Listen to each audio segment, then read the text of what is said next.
సుమన్ టీవీలో మీ business promotions కోసం ఈ కింది నెంబర్ను సంప్రదించగలరు.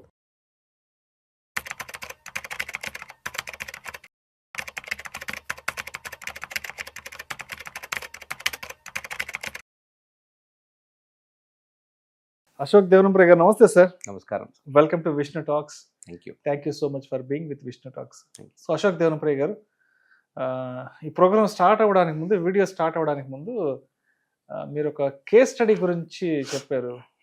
ఒక అతను ట్రేడింగ్ చేసే అతను సమ్ కోటక్ బ్యాంక్ నుంచి ఏదో ఒక 40 crores రూపీస్ మార్జిన్ వచ్చిందని, తర్వాత ఆ అమౌంట్ని ఏదో కోటక్ వాళ్ళు రిటర్న్ చేయమన్నారని, తర్వాత తనే ఏదో కోర్టులో ఫైట్ చేసి మొత్తానికి ఏదో అమౌంట్ ఏదో జరిగిందని చెప్పారు కదా. సో ఎవరు ఆ ట్రేడరు, ఎందుకు అతనికి కోటక్ బ్యాంక్ నుంచి 40 కోట్ల రూపాయల మార్జిన్ వచ్చింది, ఎస్ వచ్చిన ఆ డబ్బుల్ని తను అసలు ఏం చేశాడు? ఇది ఒక 2018లో జరిగిన స్టోరీ ఇది. అతను మహారాష్ట్ర వాడు అనుకుంటా. అతని పేరు రాజ్గురు అని. Normal retail trader. ప్రతిరోజు లాగిన్ అయ్యి ట్రేడ్ చేసే రీటైల్ ట్రేడరు. ఒకరోజు మార్నింగ్ లాగిన్ అయినాడు. కోటక్ సెక్యూరిటీస్ వాడి బ్రోకర్. సో కోటక్ సెక్యూరిటీస్ టెర్మినల్లో ఒకరోజు మార్నింగ్ లాగిన్ అయినాడు. వాడు ఎంతో డబ్బులు పెట్టుకొని ఉంటాడు, 1 లక్ష 2 లక్షలు 5 లక్షలు పెట్టుకొని ఉంటాడు. కానీ ఆ రోజు వాడికి 40 కోట్లు మార్జిన్ కనిపించింది అకౌంట్లో. వాడు షాక్ అయిపోయాడు. అదెలా, అది ఎందుకు వచ్చిందంటే వాళ్ళ ఒక ఇన్ఫ్రాస్ట్రక్చర్లో ఏదో మిస్టేక్ జరిగింది. ఏది కోటక్ వైపు నుంచి. అప్పట్లో డిస్క్రిషనరీ లివరేజ్ అని ఒక కాన్సెప్ట్ ఉండేది. Initial margin and peak margin allocation, ఈ 2 కాన్సెప్ట్స్ ఉండలేదు అప్పుడు. అవన్నీ రెగ్యులేషన్ మళ్ళీ వచ్చాయి, అప్పట్లో ఉండలేదు. వాళ్ళు ఏదో కాన్ఫిగరేషన్ మిస్ మ్యాచ్ అయిపోయి వీడికి 40 కోట్లు ఫ్రీ మార్జిన్ వచ్చేసింది అకౌంట్ లోపలికి, వీడు డిపాజిట్ ఇవ్వకుండా. ఆడేం చేశాడు, టెస్ట్ చేద్దామని ఒక పెద్ద లాట్ సైజు ఆర్డర్ పెట్టినాడు. పెడితే ఎగ్జిక్యూట్ అయిపోయింది.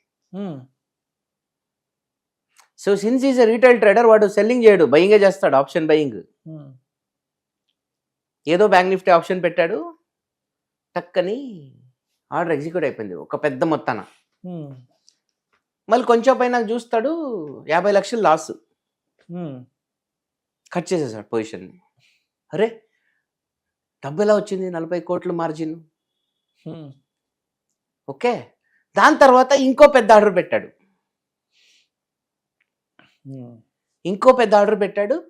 ఆర్డర్ పెడితే మళ్ళీ ఇంకో పెద్ద మొత్తాన బిగ్గర్ లాట్ సైజ్, బికాజ్ 40 కోట్ల మార్జిన్ కనిపిస్తూ ఉంది కదా. సో ఆర్డర్ పెట్టాడు. అప్పుడు 2.25 crores ప్రాఫిట్ బుక్ చేసుకున్నాడు. 2.25 crores ప్రాఫిట్, 50 lakhs లాస్ కలిపి ఆ 2 ట్రేడ్లలో 1.75 crores మార్జిన్ వచ్చింది. మళ్ళీ వాడు ఇంకా హ్యాంగ్ ఓవర్లో ఉన్నాడు. ఇది ఏంది, ఇది ఈ డబ్బు ఎలా వచ్చింది అని హ్యాంగ్ ఓవర్. అంతలో వాళ్ళకి అక్కడ తెలిసిపోయింది సిస్టమ్స్లో, కోటక్ కూడా తెలిసిపోయింది. ఆ మార్జిన్ బ్లాక్ చేసేసారు. మార్నింగ్ 9 కాలకి వీడికి టక్కని మార్జిన్, ఇవన్నీ ఒక 20 నిమిషాలు జరుగుంటాయి maximum. So end of the day ఆ 40 crore మార్జిన్ వాడికి కనిపించింది. 40 crore మార్జిన్ వాళ్ళు బ్లాక్ చేసేసారు. ఓకే, కానీ ఈ మధ్యలో 2 ఆర్డర్స్ పెట్టాడు. దాదాపు 1.75 crores ప్రాఫిట్ వచ్చింది. వాడు వండుకొని ఈ ప్రాఫిట్ 1.75 crore వచ్చింది కదా, నాకు పేఅవుట్ ఇవ్వండి అని అడిగాడు. కోటక్ వాళ్ళు మేము ఇచ్చేలేదు, ఎందుకంటే ఆ మార్జిన్ డబ్బు మాది. అంతే కదా, ఆబ్వియస్లీ వాళ్ళదే కదా. ఓకే, ఆ మార్జిన్ డబ్బు నీది కాదు, నువ్వు మాకి డిపాజిట్ ఇవ్వలేదు. So it is an opportunity for you and that opportunity came because of us. అందువల్ల we will not give you money, sorry అని చెప్పి రిజెక్ట్ చేసేసారు. వాడు వండుకొని డబ్బు మీరు ఇచ్చింది వాస్తవమే, కానీ నేను అడగలేదు. నేను వచ్చి మిమ్మల్ని అడిగానా? అడగలేదు. నా టాలెంట్ బట్టి నేను ట్రేడ్ చేసుకున్నా, ఆబ్వియస్లీ. సో ప్రాఫిట్ వచ్చింది, అందువల్ల నాకు డబ్బు కావాలి. వాళ్ళ ఆర్గ్యుమెంట్ ఏంటంటే, సపోజ్ నువ్వు లాస్ చేస్తుంటే, సపోజ్ నువ్వు లాస్ 1.75 crores ప్రాఫిట్ బదులుగా 1.7 లాస్ మేమేం చేసేది? అప్పుడు ఆ లాస్ మేము తీసుకుంటాం. నువ్వేమైనా కట్టగలవా? నువ్వు కట్టగలవా? అది హైపోథెటికల్ సిచ్యువేషన్, అది జరగలేదు కదా. అలాంటి సిచ్యువేషన్ మీరు ఇప్పుడు ఎందుకు ఆలోచిస్తున్నారు? మీరు జరిగిన కథ మాట్లాడండి. నేను ప్రాఫిట్ చేశాను, ఇక్కడ జరిగింది మంచి జరిగింది, ప్రాఫిట్ వచ్చింది, నాకు డబ్బు ఇవ్వండి అని. వాళ్ళు say they rejected, out rightly rejected. తను కోర్టుకు పోయినాడు, నాకు కోటక్ వాళ్ళు మోసం చేస్తున్నా, నాకు డబ్బులు ఇస్తలేదు.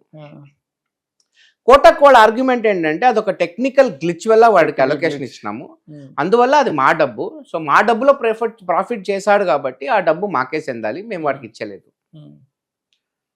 ఆ అది డిఫెన్స్ కౌన్సిల్ చెప్పింది. పబ్లిక్ ప్రాసిక్యూటర్ ఎలా ఆర్గ్యూ చేశాడంటే, ఫస్ట్ ఆఫ్ ఆల్ వాడు మిమ్మల్ని డబ్బు అడగలేదు, వాడు మీ ప్లాట్ఫామ్ లో లాగిన్ చేసి హ్యాక్ చేసి మోసం చేసి ఇంకేదో చేసి ఆ ఒక మార్జిన్ పెరుక్కోలేదు, లీగల్ గా తను కరెక్ట్ ఉన్నాడు, వాడి అకౌంట్ నుంచి చేసుకున్నాడు, వాడి అకౌంట్ లో మార్జిన్ వచ్చింది వాడి అదృష్టం, ట్రేడింగ్ అకౌంట్ లో చేసుకున్నాడు, వాడి ట్రేడింగ్ అకౌంట్ లో వాడు ట్రేడ్ చేసుకున్నాడు, కానీ వాడి ట్రేడింగ్ లో డబ్బేసింది మీరు మీ నిర్లక్ష్యం, మీ అశ్రద్ధ, అది మీ తప్పు. ఓకే, ఇప్పుడు మీ ఆర్గ్యుమెంట్ ఏంటి, మా డబ్బులతో ట్రేడింగ్ చేసుకున్నాడని, దాని మీద లాభాలు వచ్చాయి. ఫస్ట్ ఆఫ్ ఆల్ ట్రేడింగ్ అనేదే కష్టం, మీ డబ్బులతోనే ట్రేడింగ్ చేసి ఉండొచ్చు, కానీ ప్రాఫిట్ చేసింది వాడి టాలెంట్ తోనే. ప్రాఫిట్ చేయడం కష్టం కదా. 99% ట్రేడర్స్ లూజ్ మనీ అని మీరే బ్రోకర్స్ అంటారు. ఇక్కడ ఒక 1% ట్రేడర్ డబ్బులు చేసుకున్నాడు కదా, అక్కడ గెలిచాడు.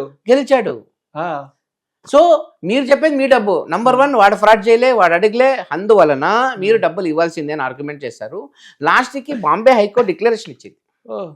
Bombay high court ordered Kotak bank to release 1.75 crores to him because he is not wrong. ఎందుకంటే తను ఏ తప్పు చేయలే, తన అకౌంట్ డబ్బు వచ్చి ట్రేడ్ పెట్టాడు, ప్రాఫిట్ చేశాడు. మీకు నష్టం లేదు, మీ మార్జిన్ పెట్టారు, మీరు తెలుసుకున్నారు, మీరు ఈడ్చుకున్నారు, మీకేం నష్టం, ఇది ఈగోగా తీసుకుంటున్నారు మీరు.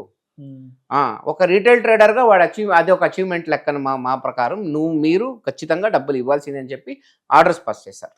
అక్కడ క్యాపిటల్ అమౌంట్ కూడా ఏం లాస్ కాలేదు, వాళ్ళకేం ₹1 లాస్ కాలేదు, వాళ్ళకేం లాస్ లేదు, అంతే, వాళ్ళకి బ్రోకరేజ్ వస్తుంది అంతే అంతే. ఓకే, సో లాస్ట్ కి ఆర్డర్ ఇచ్చిన తర్వాత కోటక్ వాళ్ళు వాడికి 1.75 crores ప్రాఫిట్ షేర్ ఇచ్చేసారు. ఇది జరిగిన కథ. ఇది వెరీ వెరీ రేర్ సినారియో, ఇలాంటి సినారియో జరగవు. ఇది ఎంత క్రేజీ సిచ్యువేషన్ అంటే, వాడికి లక్ మీద లక్ ఉంది. ఇక్కడ 3 లక్లు ఉన్నాయి వాడికి. మొదటిది 40 కోట్లు మార్జిన్ దొరికిందే లక్ నంబర్ 1, ఫస్ట్ డబ్బులు వచ్చి పడ్డాయి. లక్ నంబర్ 2 ప్రాఫిట్ చేశాడు. లక్ నంబర్ 3 కేసు గెలిచాడు. 3 ప్రాబబిలిటీ వెరీ లో. మీరు ప్రాబబిలిటీ పరంగా చూస్తే ఇలాంటి 40 కోట్ల మార్కెట్ అలొకేషన్ వచ్చేది కూడా ప్రాబబిలిటీనే. 1 in 1000, 1 in 10,000, 1 in million chance. మళ్ళీ ట్రేడింగ్ 1 in 100 మనకు అందరికీ తెలుసు, అక్కడ గెలిచాడు. థర్డ్ కోర్టుకు పోయింది కేసు, కోర్టు కూడా పోయినాడు. So the probability of these kind of things happening is brutally లో. 1 in a million, 1 in 10 million chance. వాడికి అదృష్టం ఉండే, వాడికి యోగం ఉండే, వాడికి పట్టుదల ఉండే. సో లాస్ట్ కి అలాంటి ఒక పెద్ద బ్రోకర్ విరుద్ధంగా కేసు గెలిచి ఆ 1,75,00,000 డబ్బులు తీసుకున్నాడు.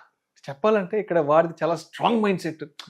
అంత పెద్ద కోటక్ సెక్యూరిటీస్, కోటక్ బ్రాండ్ తో వాడు ఫైట్ చేయగలిగాడంటే వాడు సైకలాజికల్ గా వాడిది ఎంత స్ట్రాంగ్ మైండ్ సెట్ అయి ఉంటుంది. అరే అంత పెద్ద కంపెనీతో నేను ఫైట్ చేయలేను, వాళ్ళు డబ్బులు అడిగారు, నేను ఇచ్చేసేయాలి, నేను వాళ్ళ మీద కేసు గెలవలేనేమో, ఓడిపోతాను చిన్నవని వాడు అనుకోలేదు. వాడి తెలివితేటలు వాడు చాలా గట్టిగా వాడుకున్నాడు. Correct. So that is trader psychology, good psychology, strong mind set. And సాధారణంగా మనం సినిమాలు చూస్తాము, సినిమాలల్లో ఎమోషన్ ఎప్పుడు హెవీ ఉంటుందంటే ఒక వీక్ పర్సన్ ఒక పెద్ద సంస్థ మీద, ఒక పెద్ద డాన్ మీద గెలిస్తేనే మనకి హైప్ వచ్చేది. మన రాజమౌళి సినిమాలో చూస్తాం, విలన్ ఎంత స్ట్రాంగ్ ఉంటే హీరోకి అంత మైలేజ్ వస్తుంది. సో కామన్ మ్యాన్ గా మనం చూస్తే మనకి వాడి గెలుపు మనం ఆస్వాదిస్తాం, ఎందుకంటే హీజ్ అ కామన్ మ్యాన్, వాడికి వచ్చింది వాడి యోగం. బట్ కోటక్ లాంటి కంపెనీకి 0 నష్టం, వాళ్ళకి ₹1 నష్టం లేదు. కానీ ఏంటి, మా డబ్బులో చేసుకుని మనం ఎందుకు ఇవ్వాలి? డబ్బు ఉన్న వాళ్ళ ప్రాబ్లం ఏది అంటే మన డబ్బులతో వాళ్ళు ఎందుకు బాగుపడాలన్నది వాళ్ళ ఇంటెన్షన్ అంతే. అక్కడ మన డబ్బు ఉంది, మన డబ్బు కదా. ఎందుకంటే వాళ్ళు సరే నువ్వు చేసావు 50-50 అని కూడా వాళ్ళు అడగలేరు. ఎందుకంటే this is not between 2 individuals. ఇప్పుడు నా డబ్బులో విష్ణు ఏదో ప్రాఫిట్ చేసుకున్నా, సరే విష్ణు నాకు వద్దు, నీకు సగం సెట్ చేసుకుందాం పదా అని డిసైడ్ చేసుకోవచ్చు. కానీ అక్కడ అది సంస్థ, మనిషి కాదు. అది problem. Right sir. Thank you so much Ashok Devanampriya గారు. నిజంగా ఒక ట్రేడర్ అనేవాడు ఎటువంటి స్ట్రాంగ్ మైండ్ సెట్తో ఉంటే వాడు దేన్నైనా జయించగలడు, దేన్నైనా ఎదిరించగలడు, చెప్పాలంటే స్టాక్ మార్కెట్లో చక్రం తిప్పగలడు. Thank you sir, thank you so thank much. You very much.